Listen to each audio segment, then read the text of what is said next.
Hello, dear reader. I'm so excited to have you joining me on my release day.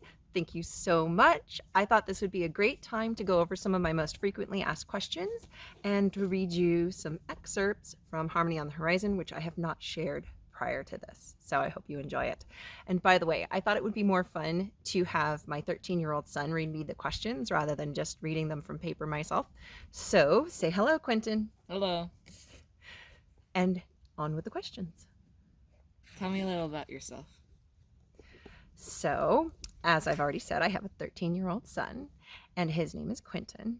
I also have a 15-year-old, an 11-year-old, and a 5-year-old. The oldest of my 3 children are all boys, and my youngest is a girl. I have spoken about my daughter a few times since she was part of the inspiration for Sing in the Sunlight. I'm also happily married, 20 years actually. And he's amazing. His name is Luke, and I could not have done any of this writing journey without him. He is unbelievably supportive. And even just for this video, he helped me get all set up. So he's pretty amazing. I am a homeschooling mom as well, so that takes up a lot of my time. And we have now 10 cats, 6 of which live in our house, 4 of which live in a cattery outside because they're feral. Let's see, what else did I want to say? Oh, right. I love crafting, and particularly lately, I enjoy junk journaling. So if you follow me on Instagram, I will occasionally share some of my pictures of those things. I also share some of my crafting journey and my cat journey, more personal, fun stuff with my Kathleen's Readers Club members. And so if you're interested in knowing more about me on a personal level or just keeping up with my writing updates, definitely join me. There is a link which I will post in the caption and which is always available on my website. What's the next question? When did you begin writing? That's such a tough question to answer, but I get asked it all the time. I think I started taking my writing journey really seriously after I crashed a community college course. Now, what that means is that when you miss the deadline for registration because it got filled, the class was filled before you tried to register, the community colleges allow you to attend the very first class. And if people who registered don't show up, then the teacher has the option to bump the person who was actually registered and put you in their space. So I attempted to do that because I had missed getting into this class. Unfortunately, I was not successful, and it was a creative writing class. And they did give an assignment that day. So being the word nerd that I am, I did the homework assignment anyway, and it inspired what I consider to be my first historical Christian romance. Unfortunately, it is on the shelf and in need of serious rewrites and probably won't see the light of day as it is. I'm hoping someday to take the ideas and concepts and completely rewrite it from scratch. But for now, it's my practice manuscript. What path did you take to publication? Okay, so in the writing industry, you have a few options these days. There is the traditional path where you propose a project to an agent, and if they like it, then they might sign you, and if they sign you, then they'll pitch your project to publishers, and if a publisher likes you, they might offer you a contract, and then they would publish your book. Now, that's the traditional path. There is also a indie path and a self-publishing path, and those are often used interchangeably, but in my mind, the difference is that people who are self-publishing are basically wearing all the hats. They're doing the cover art themselves, they're doing the book formatting themselves, they're doing the writing themselves, and so on and so forth, and they're doing it all, and that's what I consider a self-publisher. An indie publisher is someone who wears a lot of the hats but hires other people out to do parts of it. So you might hire a cover designer, hopefully you hire an editor. I hope nobody's doing their own editing. It's way too hard to be objective about your own writing. But that's kind of the 3 general paths as I see them. And for me, I wasn't sure which way I was going to go. But ultimately, God led me toward pursuing a traditional publication. And I am so grateful to be working with Wild Heart Books. Wild Heart Books, that's my publisher, and they are amazing to work with. And I think that they do such a good job. I mean, these books are so pretty. My cover designer, oh my gosh, right? Like, that was one of my biggest fears, honestly, because I've heard these horror stories about writers who hated their covers, but the publisher was like, this is what we're doing. My publisher is amazing. They send me a questionnaire, which I fill out and they send to the designer. And then I get a rough draft and I get to give feedback, and then changes are made based on that. And so I have not been unhappy with any of my covers. I absolutely love all of my covers. I mean, how could I not love this, right? So that's my path. That's what I chose, and that's why. What inspired you to do this series? So the inspiration from Chaparral Hearts came from my passion for California history.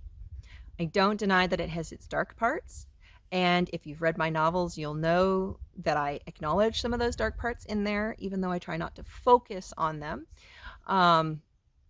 And it's just that I find the history here fascinating. And I noticed that in my genre, there just weren't a whole lot of books set in California in the 19th century. And if you could find them, they were usually set in the goldfields and Northern California, which makes sense because there was a lot more population up there, and it's easier to do the research for that part of the state, especially if you're not from here and you don't have access to the local archives and local historians. But I really wanted to fill that gap. I wanted to share with readers the complex and fascinating history of Southern California.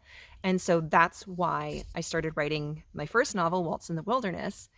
And I wanted to be able to show her complete journey. So ironically, she does start in the first chapter in the goldfields, but she very quickly, I believe it's by chapter 4, is down in San Diego. And I won't give you any more spoilers than that. But the majority of the book is in San Diego. And then with Sing in the Sunlight, it does sort of the same thing.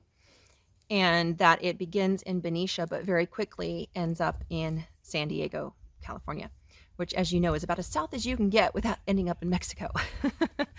Now, Harmony on the Horizon is more of a split setting, and that wasn't my original intent. The original thought behind that was to focus on the Mary Chase Walker scandal, and that is still the major focus of the novel, but I split a lot more of it and set it in San Francisco than I had originally planned.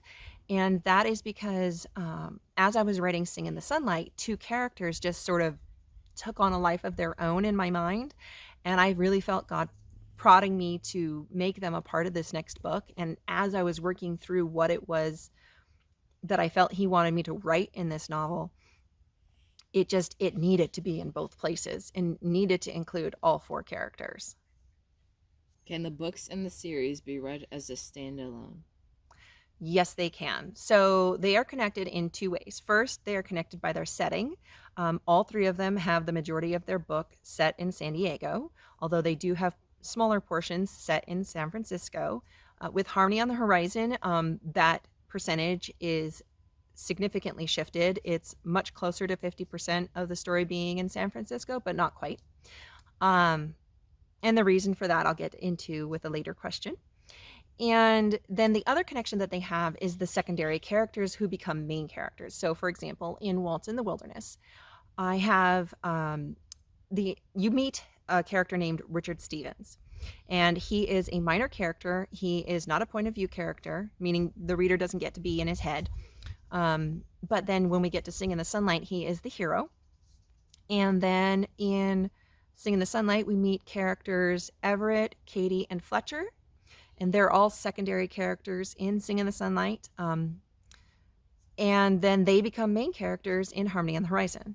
Now, Everett was always going to be a main character, but Katie and Fletcher were something that came up as I was writing Sing in the Sunlight, and I'll get to that more in detail later. But yes, you can read each of the books as a standalone in this series. However, as a reader myself, I love reading books in order, and I love getting to know characters and seeing how they grow over time. And since each of my books is a few years apart, you get to see little things. I give them cameos. So the hero and the heroine from the first book get little cameos in the second and in the third book. And so you get to see little things about how their lives are progressing. And so you wouldn't be lost at all if you had just picked up the second book and read it.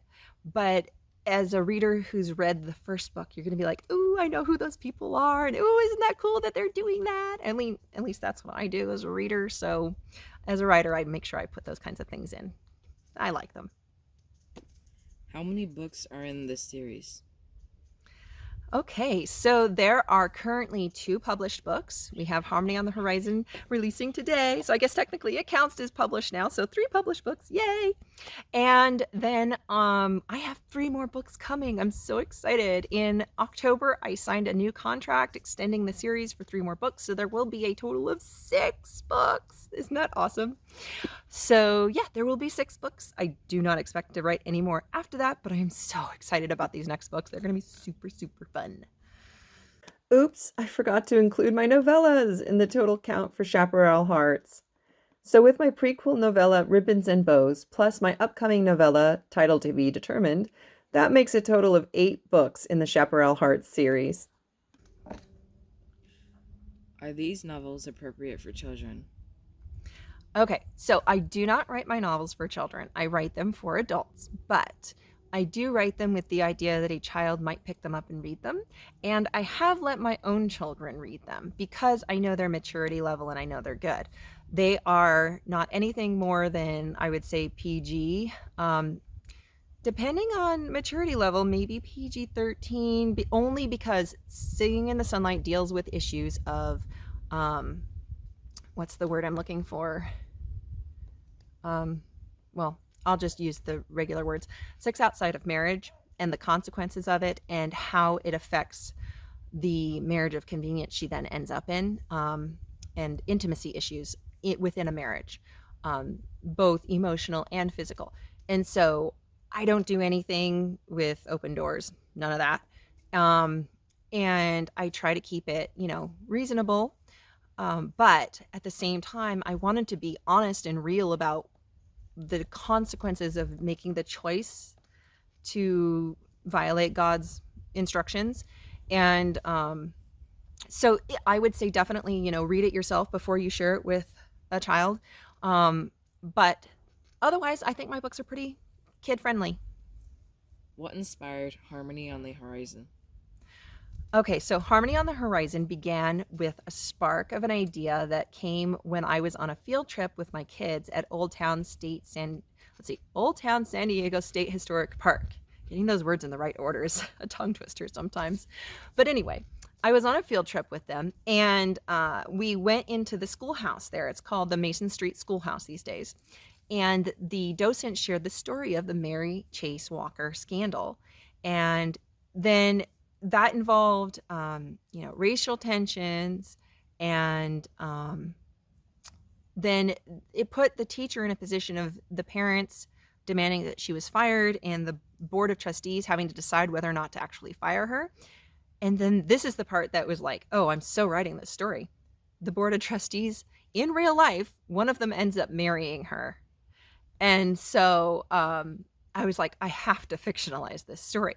Now, to be clear, I did not make this a based on story. So these characters are not meant to be representations of who the people were in real life. They are not Mary Chase Walker. They are not Ephraim Morse. But they are inspired by the situation that Mary and Ephraim found themselves in. And my little nod to them was choosing names which began with the same initials as the real life people, hence Margaret and Everett. Now, I can't take all credit for those names. My Kathleen's Reader Club members, they voted on those. I told them the letters I needed, and they gave me suggestions on which names they thought would work, and I picked from there. And I'm so grateful. I feel like they really fit the characters. So good job, guys. But yeah, that's where the story started. You've been talking about Margaret and Everett, but where did the other 2 come from? Okay, so the other 2 characters are Katie and Fletcher, and they started off as secondary characters in Sing in the Sunlight, who just sort of grew beyond their intended roles in that novel.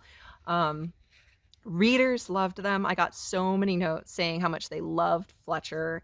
And I even got a couple of notes about Katie saying that they really loved her tiny little scene. But in my mind, she was so much bigger than what was in that book. And I think I actually even wrote more of her in the original draft and had to cut it back because she just wasn't a big part of that story.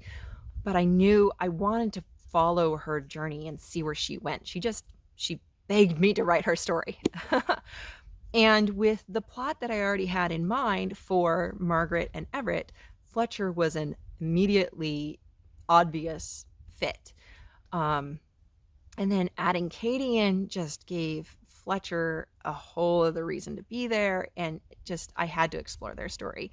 And that's why we ended up putting the setting partly in San Diego and partly in San Francisco, and why I ended up with my first novel with 4 point of view characters. I think it turned out really well. The readers seem to like it, and I just love these characters, and I hope you love it too. Why aren't Katie and Fletcher mentioned in the back cover copy? Okay, so if you've read the back of the book or the description on Amazon, you might wonder, well, wait, it only talks about Margaret and Everett. Why isn't it talking about Katie and Fletcher? And part of that is that when I sent my publisher my rough draft of a description for the book, they felt it was too confusing and too much information for the reader, and that it would be better just to focus on Margaret and Everett, who really were the main characters. As I said, they were the original inspiration for the novel, and we do spend more time in their point of view than we do the other two. So just in case you were curious, I thought I would read you the description that I originally wrote and sent to my publisher as a suggestion for the back cover blurb, which did mention Katie and Fletcher. It's a little bit, but we'll see what you think. On the heels of the Great Rebellion, Margaret Foster, an abolitionist Northerner, takes a teaching position in 1865 San Diego, a town dominated by Southern sympathizers. At 37 years of age, Margaret has accepted spinsterhood and embraced her role as teacher. So, when Everett Thompson, the handsomest member of the school board, reveals his interest in her, it's a dream come true, until her passionate ideals drive a wedge between them. Katie Meisdale's constant daydreaming has cost her another job. That wouldn't be so bad if her little brother's life didn't depend on Katie's next payment to their criminal father. When she turns to Fletcher Johnson for help, she has no idea how far he'll go to save her. After 2 decades of hard work, Everett Thompson is on the verge of having everything he's dreamed of. Even the beautiful new teacher seems open to his courtship. Then 2 investments go south, and a blackmailer threatens everything Everett has and dreams of. As Everett scrambles to shore up the crumbling pieces of his life, Margaret unwittingly sets off a scandal that divides the small community and threatens her position as teacher. With the blackmailer still whispering threats, Everett must decide if he's willing to risk everything for the woman still keeping him at arm's length. So I think you can see there that it's interesting and it's good, but I agree with my publisher. It was a little bit too much to add that extra bit about Katie and Fletcher in there. And I'm happy with how we ended up describing it. I hope you are too. Now, that's the last of my questions, and I thought, let's read some excerpts. So I'll start by reading the first excerpt, which I have read, or at least I have shared before in print form on a few of the blogs, and I have listed on my website for people to read, which is our introduction to Margaret. And I'll just read you the first little bit here, and then we'll go on and see the introductions to the other 3 main characters. Okay, so this is chapter 1, June 30th, 1865, San Francisco. A girl's terrified scream jerked Margaret Foster's attention from the mathematics formula she'd been rehearsing in her mind. A chill shivered up her spine as she searched the wooden sidewalks and fog-shrouded buildings lining the cobblestone intersection. To her left, tidy storefronts bore crowded window displays and closed doors, not yet open for the day's business. To her right, a rough-looking haberdashery was flanked by windowless buildings with faded lettering. She squinted at the sign just beyond the men's clothing shop. Melodeon. She stepped away. Not another person in sight. Who had screamed? The sound had been distant. Could she have mistaken a cat's cry for a scream? The woman who owned the boarding house Margaret had checked into yesterday had said to turn south at the milliner's shop with a large glass display window. No such building met her gaze. She kicked at a loose pebble and started back the way she'd come. Knowing your lessons won't matter at all if you're late, and another scream spun Margaret toward the windowless buildings. Through the haze, she spotted a small figure chased by a larger one. Her heart squeezed. That child was in danger. The pair disappeared into the mist beyond the melodeon. Margaret dashed after them. Human-like shadows flickered in and out of view as she ran through the gloom.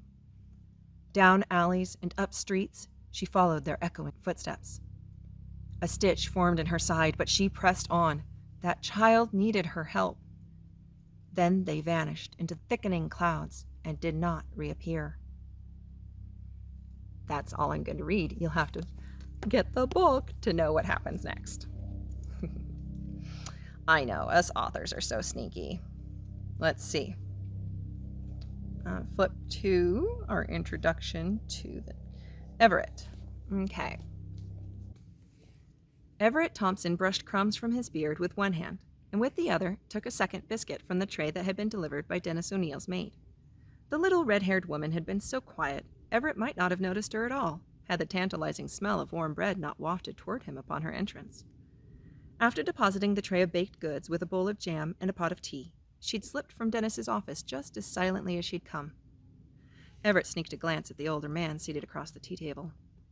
In this city born from the pit of corruption, Dennis represented one of only a handful of wealthy men whom Everett knew to be trustworthy. He was especially wary of those in San Francisco, where the greediest men from around the world had gathered to increase their worth on the backs of those less fortunate. Which was why he'd left this cesspool and settled in San Diego nearly 15 years ago. Unfortunately, the funds Everett needed to expand his dry goods store were not to be had in his beautiful yet still small city. He'd been blessed to learn of Dennis's reputation for fair, honest, and forthright dealings. The information had encouraged Everett to approach him about a loan last fall. However, he'd not anticipated this unfortunate turn of events. He wasn't sure how Dennis would handle it, and the rigidity of Dennis's shoulders as he sipped his tea did not bode well. Everett sliced his pastry in half and slathered a generous portion of jam across the insides. I appreciate the refreshments. It was a long journey from San Diego, and you rightly guessed I'd be famished. He slapped his two halves together. These biscuits are perfection. Everett took a large bite. The airy dough melted on his tongue. If it wouldn't endanger a valued business relationship, he'd be tempted to talk the young maid into traveling to San Diego.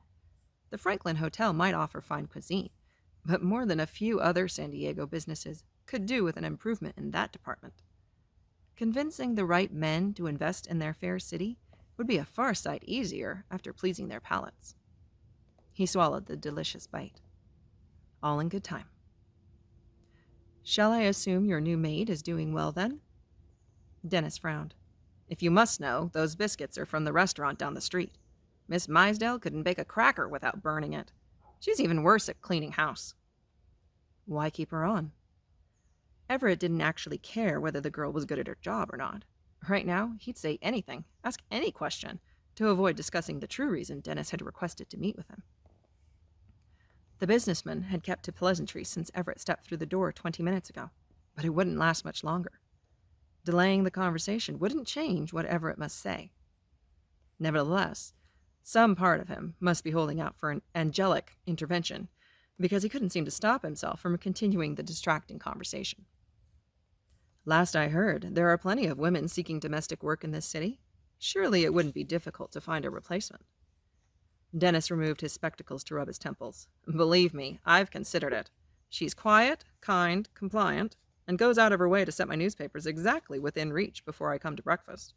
She's even removed stains from clothes I was convinced were ruined. But her flightiness outweighs it all. I'd have fired her weeks ago if I had the time to hire a new one. He slipped his spectacles back on. But that isn't what we're here to discuss. Everett's last bite of biscuit caught in his throat. He coughed so hard and long, his eyes watered, and Dennis handed him a cup of tea. Grateful, Everett poured the soothing liquid down his throat. The instant the last drop was gone, he regretted his haste. With nothing else to do, he returned the cup to the table. How embarrassing. My apologies. He dabbed at his mouth with a napkin. He dabbed at his mouth with a napkin before setting it down and facing the man who held Everett's future in his hands. Everett refused to grimace. It would reveal too much. What were we speaking of? Your loan payments are past due, Everett. Several months past due, and my patience has run out. And that's where we will leave Everett for now. Okay, so now I'm going to read a scene with Fletcher and Katie. I can't read you their very first scenes because those would give away some spoilers. But this scene where they get to have their first real conversation together, I think is pretty fun, and I hope you enjoy it. But I am not promising I am doing Katie's dialect any service whatsoever. I am not a voice actor, so please have a little grace with me. Not sure how much of her accent I'm actually going to try to attempt. We will see. Oh, and this scene is from Fletcher's point of view. A few minutes later, he turned down the alley beside O'Neill's home and business. Katie stood in the tiny backyard beating a rug. The cotton scarf she tied over her red hair did nothing to protect her face, which was so coated in dust and sweat her freckles couldn't be seen. So intense was her concentration, she hadn't yet noticed him. He pulled his hat from his head and tiptoed into the yard until he stood just a foot behind her. Hey there, beautiful. Katie gasped and whirled. He easily ducked her swinging baton and laughed. You ought to pay more attention to your surroundings. And thee'd better stand back before I take another swing at thee. Her unusual accent thickened when she was irritated. When he'd first met her, he'd guessed she was of Scottish descent. So similar was the sound of her speech.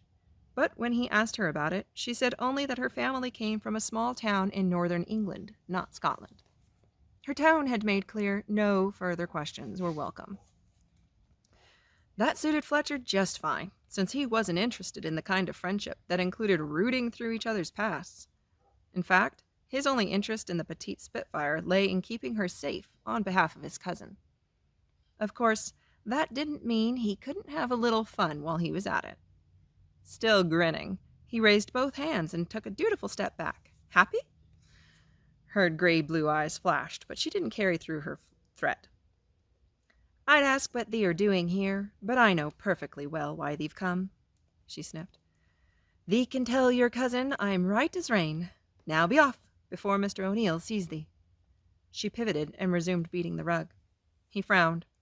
She usually responded to his teasing with a laugh and a pretty smile. Ah, Katie, don't be like that. I'm sorry I scared you, all right? Thee are forgiven. Her swings didn't lose their rhythm. Something else must be bothering her. He stepped to the side for a better view of her face. What's wrong? She glanced at him, but kept swinging. 'Tis nothing for thee to worry about. Fletcher cocked his head. Worrying about you is my job. Clorinda said so. But if you won't tell me what it is, I won't know how much to worry. Should I be... He made a face of exaggerated contemplation. Or ought I to be... He widened his eyes with mock terror and pretended to chew all his fingernails at once. A short laugh escaped the flushed woman, and she finally stopped beating the poor rug. They're a pest, Fletcher Johnson. He waggled his eyebrows. But a handsome one. Aye, and thee know it too well, she sighed.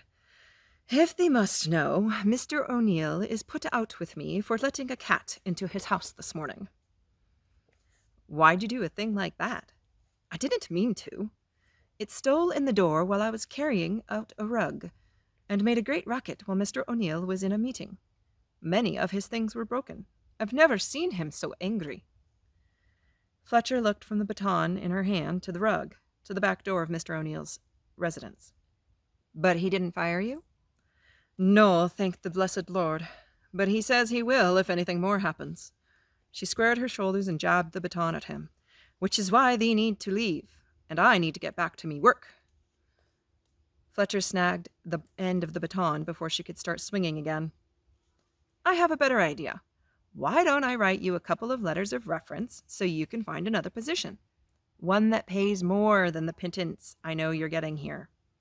She hadn't actually confessed how little O'Neill was paying her. She refused to even tell him where she lived. But Fletcher could see with his own eyes how worn her clothes were and how much weight she'd lost in the months since coming to work for O'Neill. Last night, one of the men at Fletcher's table had mentioned his wife was searching for a new lady's maid. The man complained that his wife was too lenient with her maids and too soft-hearted when it came to hiring new help. So he planned to do the hiring this time. He went on and on about what he planned to demand of the new hire, and Fletcher had paid close attention. He was certain he could write a reference that would secure Katie the job. Once through the interview, Katie would be working for the wife, and, from the sounds of it, the mistress was too kind to fire Katie for her daydreaming. The pay would be good, too. If he could convince Katie to go along with the plan... No, Katie tugged the baton free. I know everything turned out well for Clorinda, and thee mean well, but lying is wrong. I'll not be a part of it. Are you saying you didn't do your best to serve your former employers well? Of course I did me best. Then the letters wouldn't be a lie.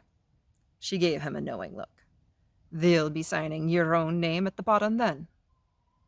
He ran his hand through his hair. Of course not. No one wants a reference letter from a card dealer. Then it'll be a lie. She resumed beating the rug. Fine. He crammed his hat back on his head. She'd have to see reason once she lost her position here. And she would lose it. Katie Mysdale was honest, kind, and the hardest worker he knew. But her tendency to daydream had cost her more jobs over the past 7 years than he had fingers and toes. No one would recommend her. She'd confessed that even the Ladies' Aid Society had finally turned her away. She was running out of options. So there you have it, 3 excerpts from Harmony on the Horizon. If you haven't picked up your copy, please go and get it. And if you have, please leave a review. And I love reader mail. So if you want to send me a note and let me know what you thought, I'd be thrilled. My email is write, W-R-I-T-E, KathleenDenley@gmail.com. And you can find a link for that on my website. Thank you. I hope you enjoyed this, and I hope you have a wonderful day.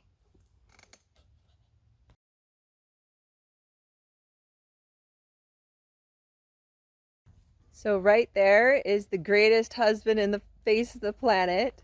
I was recording my video over here, and he had to get a package from the front of our driveway, and he went way into the pasture so that I wouldn't get his footsteps crunching on my video.